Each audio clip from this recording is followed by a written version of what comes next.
r/NoSleep. Posted by u/archives-h. I work for a company that studies cursed places.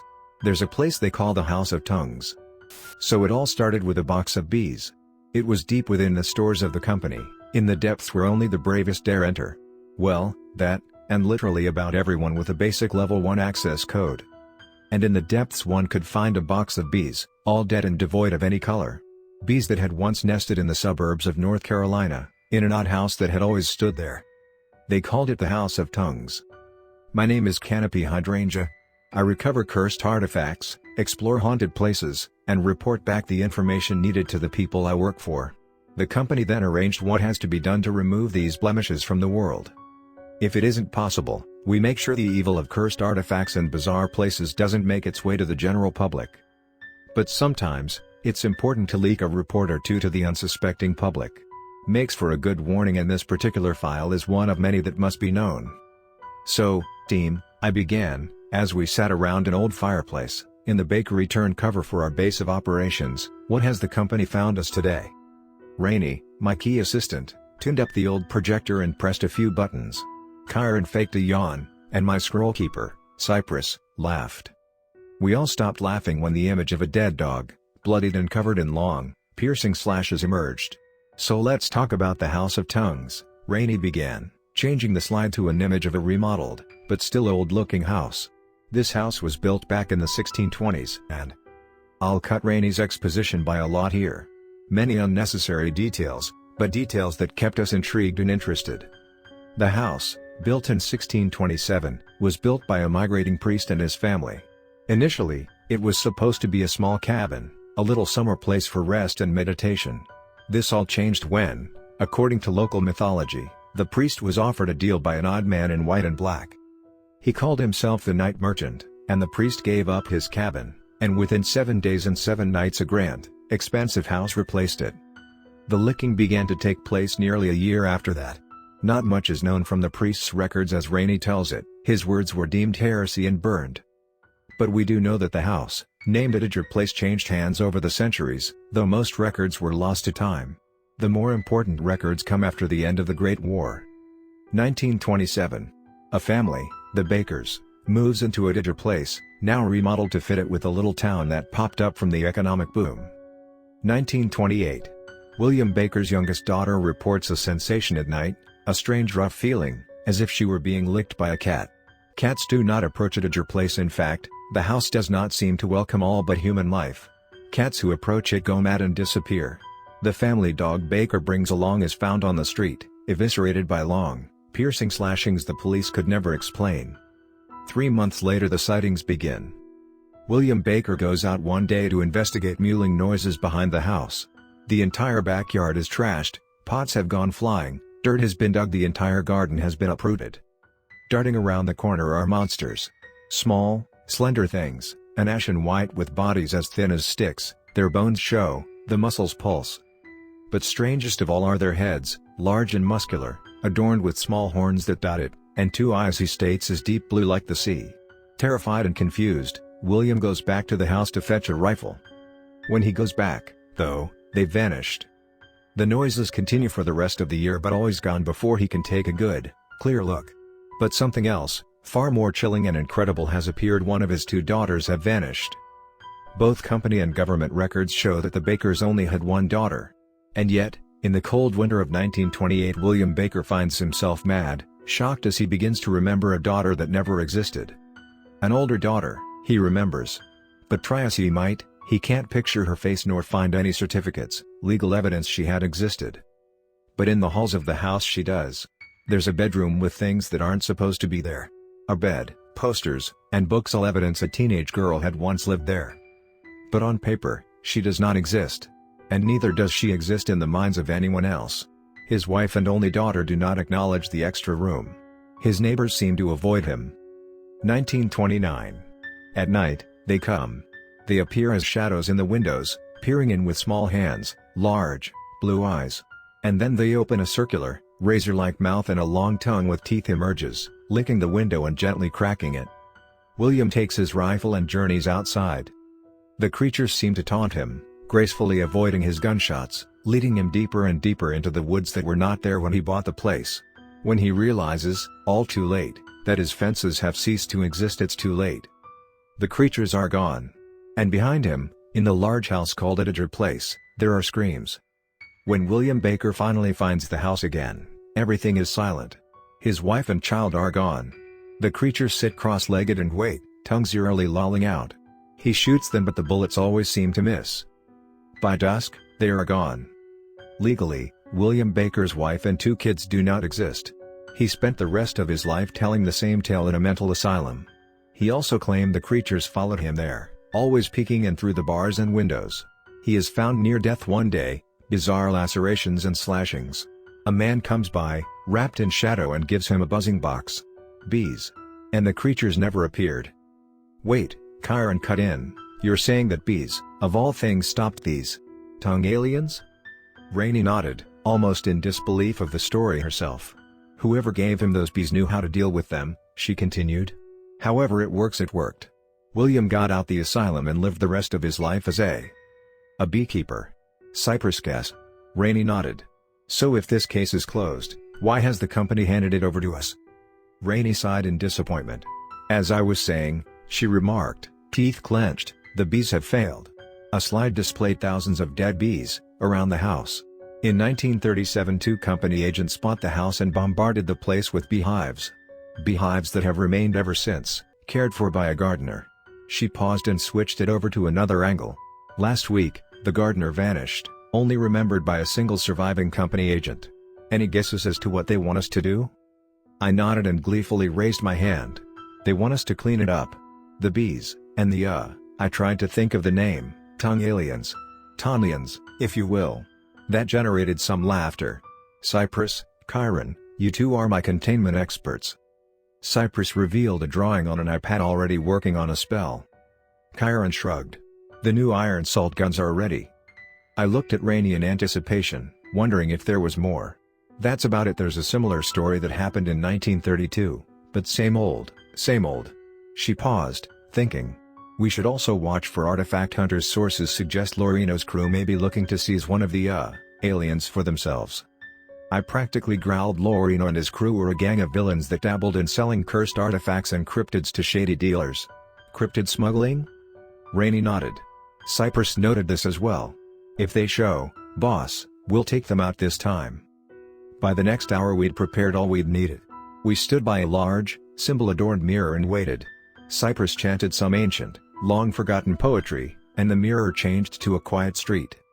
Rainey stepped through, then Cypress, Kyron, and me, and then we were face to face with Editor Place. I felt a sense of great discomfort. I muffled my ears, suddenly starting to hurt. Head that? It was the sound of bees, buzzing all at once in a cursed, malevolent death knell. I screamed in pain and fell to the floor. Cypress caught me as I fell and read off of their phone. Infected beast of unholy. I drifted in and out as the ghost swarm dazed me. Be gone. And it was over, and my vision cleared. The house is powerful, I murmured. I don't think we're just dealing with the tongue things, I stammered, still dizzy.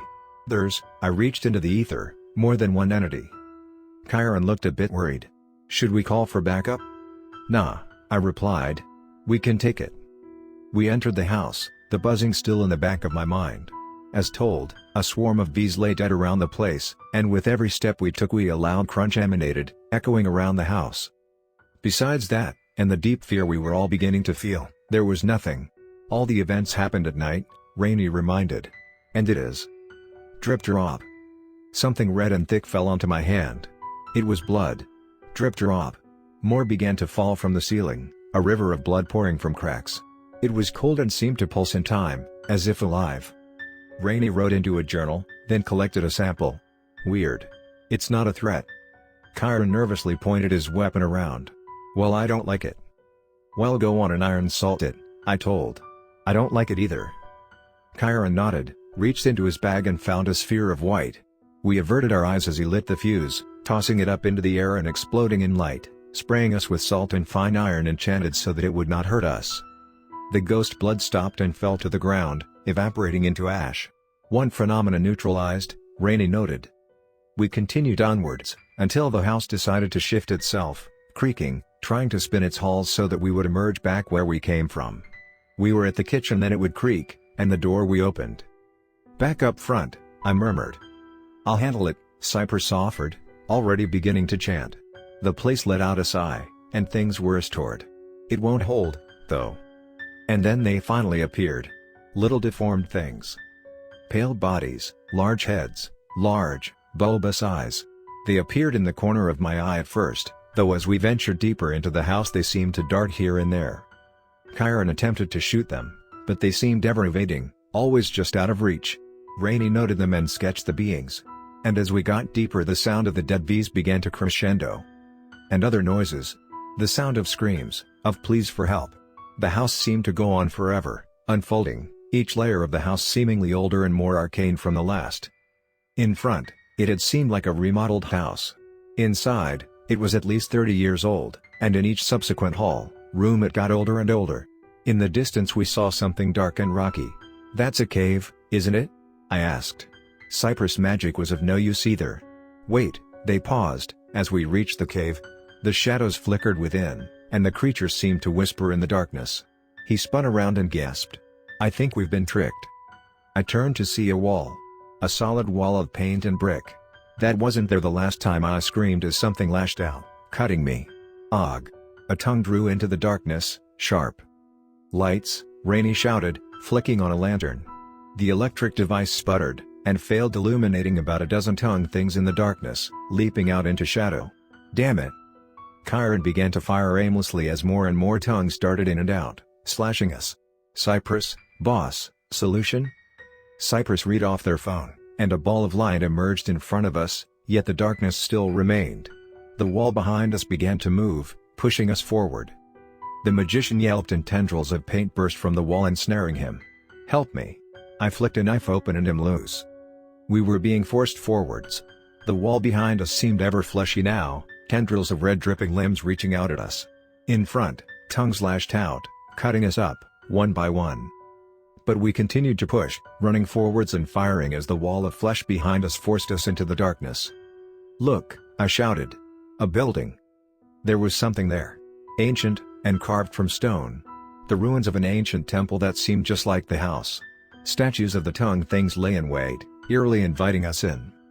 The wall picked up speed, and we ran into the ruin, just as the wall crashed into its entrance, locking us within.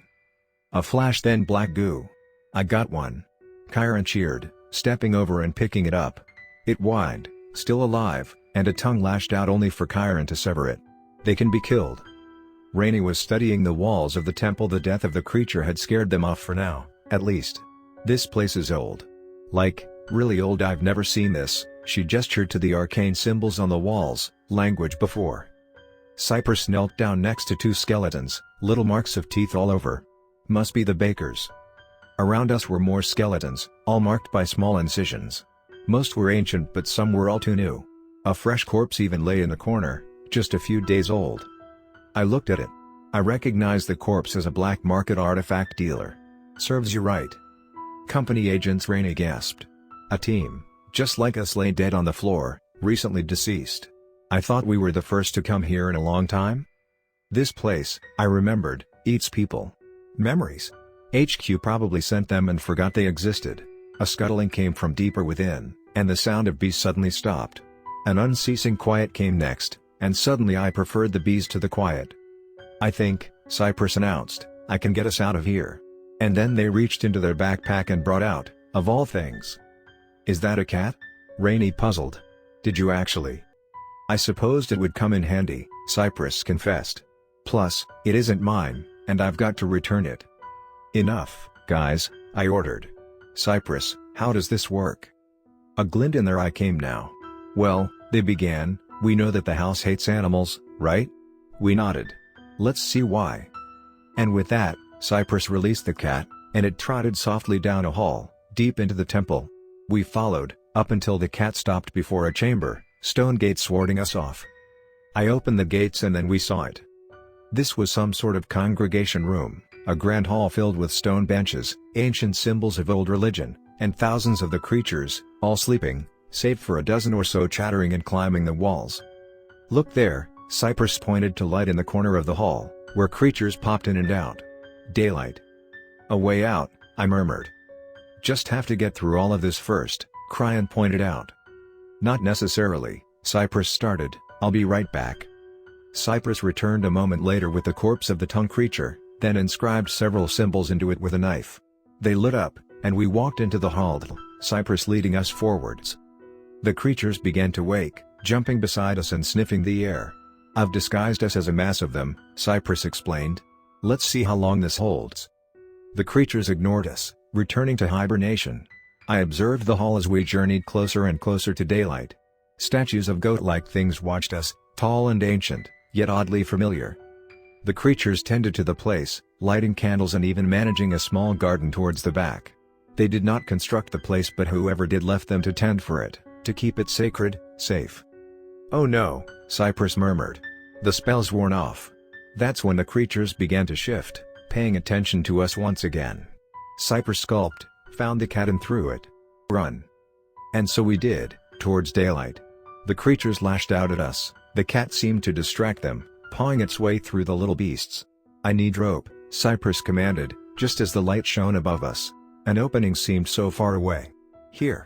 I tossed it, and Cypress reached out and, with ancient art, floated it up. Climb, I shouted, already beginning to do so. Go. And as we climbed, the creatures did so too, leaping from the walls to seize us. Chiron fired and Cypress did strange art. I slashed them away, and they fell to an ever-growing pile below us. 3 were on the rope below us. Take this. Chiron slashed the rope, cutting them loose. I rose into the light first, pressing open a grate and helping Cypress up. Rainy came next, then Chiron. I threw the rope over, and shut the grate back down. Still, they stuck to the walls, still chasing us. I found an explosive, strapped it to the grate and ran. A boom came behind us, and no opening remained. We were in the backyard. I think, I murmured, I'm going to submit this place for immediate destruction. And that was that. The place had been surveyed, our job was done. We'd done all we could and found what we needed. We couldn't stop them on our own. A request was made, and the last time I heard of the place, it had both been burned, collapsed, and creatures seized for further study.